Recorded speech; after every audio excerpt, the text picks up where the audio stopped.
Ақылды қаланың қоғамдық көліктерінде бірыңғай электронды төлем жүйесі енгізілетін жайла бірнеше қайтара айтылды. Бұған дейін дайындық кезеңдері болып, автобустарға валидаторлар орнатылды, пластикалық карточкалар таратылды.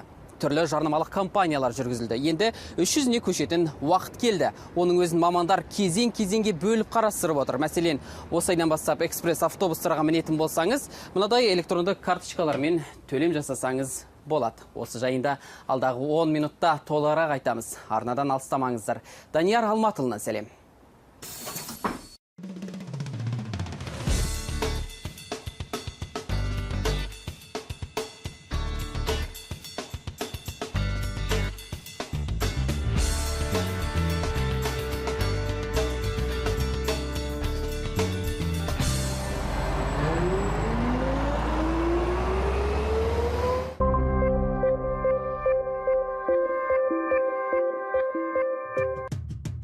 Астана Smart City мәртебесіне ие Қазақстандағы бірден бір шаһар. Бұл атақ тегіннен тегін беріле салмайды. Халықаралық комиссия жан-жақты бақылай, түрлі параметрлер бойынша тексереді. Біздің елорда сол талаптардың үдесінен шықты. Мұнда ең алдымен назарға ілігетіні қаланың транспорттық ахуалы.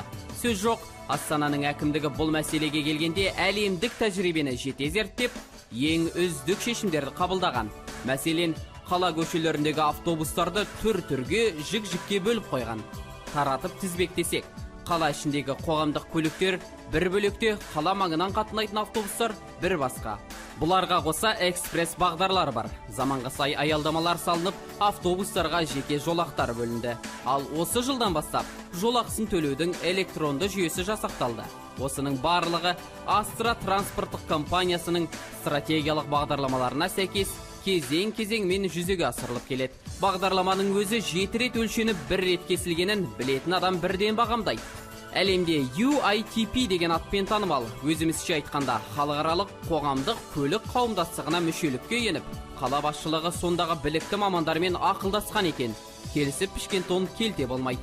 Екі жақ тарап кеңінен кеңес құрып, тіпті жақында сол ұйымның өкілдері үлкен форумға арнайы шақырылған еді. Менің ойымша, Астра транспорттық басқарушы компаниясы дұрыс жолда келе жатыр. Олар қалалық әкімдікке ең үздік шешімдерді қабылдауға көмектесуде. Осы орайдағы біздің халықаралық ұйымның міндеті Астраға кеңес беру, ұсыныстар жасау. Астанадағы жол көліктік ахуалға байланысты тиісті тоқтамға келуге жәрдемдесеміз.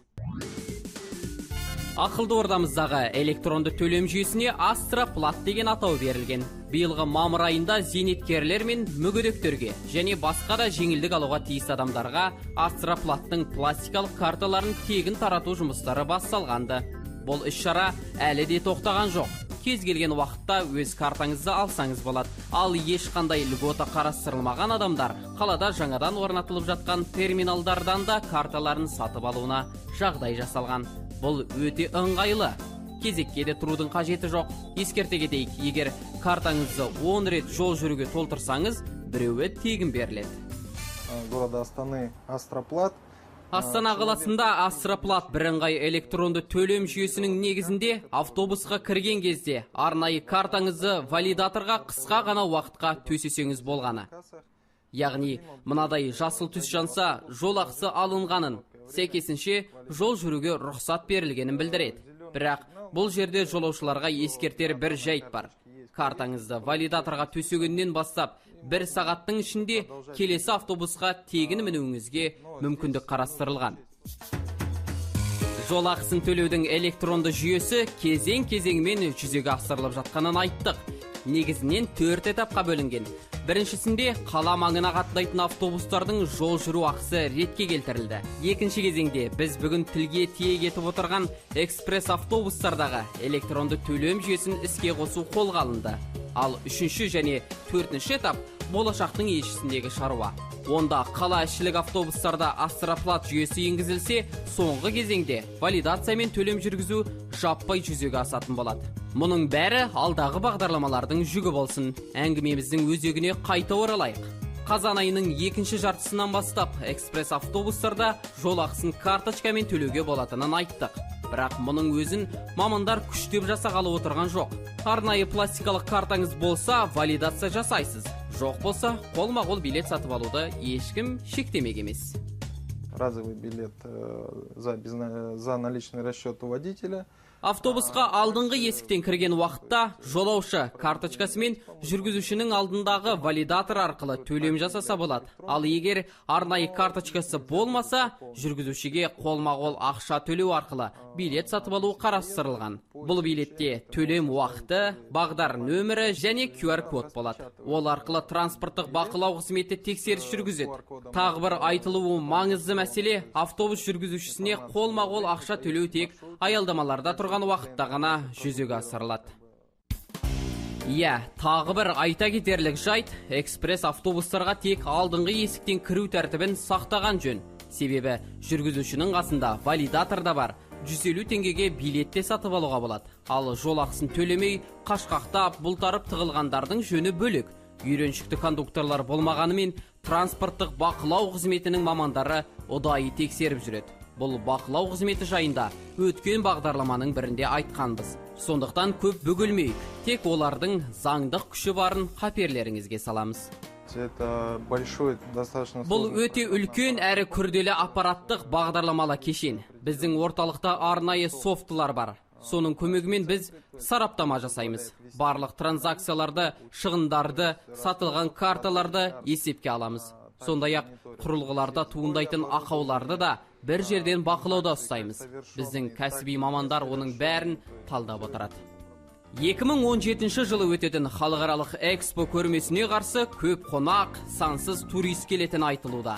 Астроплат жүйесі оған да дайын болуы тиіс. Мәселен, уақытша келген ол меймандарға арнап электронды қағаз карталар шығару жоспарланып отыр. Тұрақты қолданысқа арналған пластикалық картадан бас айырмашылығы, оны бір сатып алсаңыз, қайта толтыруға мүмкіндік болмайды.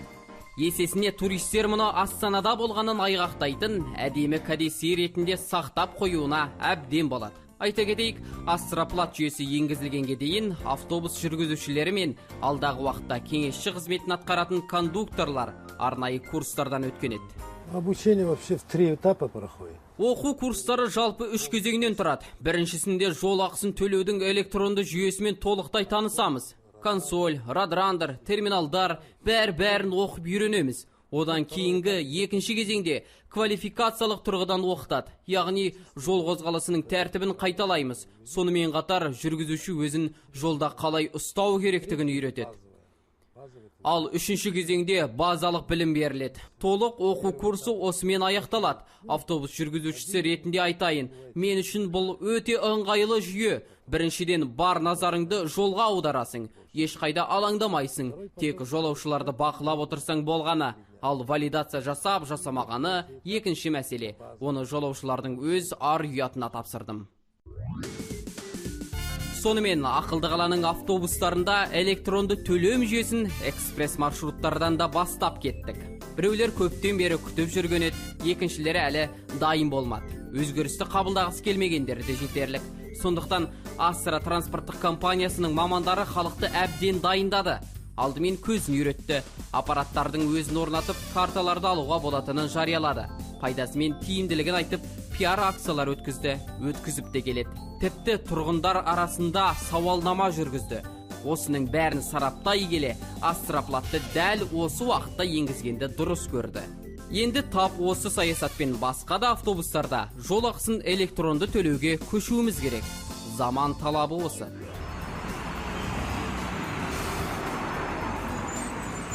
Жақында Елордада қоғамдық көліктерді дамыту бойынша үлкен форум өткен болатын. Онда осы Астра транспорттық басқарушы компаниясы жаңа форматқа көшетіні жария етілді. Мұның мәнісі не? Бізді қандай өзгерістер күтіп тұр?